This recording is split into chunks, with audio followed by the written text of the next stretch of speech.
sa inyong lahat. Ladies and gentlemen, distinguished guests, investors, employees, cherished friends, families, a warm welcome to each of you.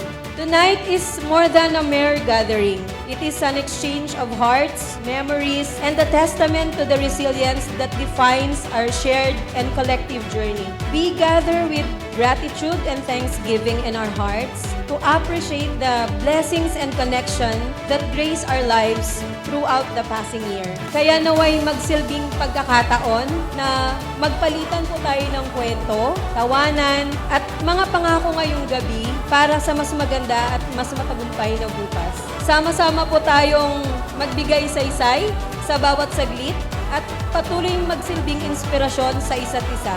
Mabuhay po ang ating pagkakaisa at simulan na natin ang selebrasyong Paskong Handog at Pasasalamat. Salamat po. All of the board of directors, we are from the humble beginning. At ito yung gagabay sa amin hanggang ngayon.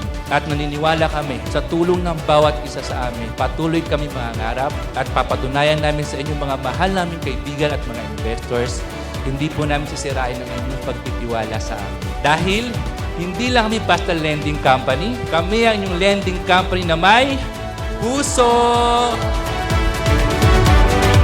As we enter another year on this journey, let us continue to stand together, supporting and empowering seafarers to navigate the waves of life with confidence and peace of mind. Happy Thanksgiving to all. May this festive season be filled with gratitude, love, and joy for each and every one of you. And a happy 4th anniversary to 1PCLC. Cheers! Let's continue this journey together, supporting and inspiring one another as we face the unknown future. I am confident that with the such of incredible circle of love, we can weather any storms and celebrate every triumph. A pleasant evening to everyone. Merry and a blessed Christmas to all.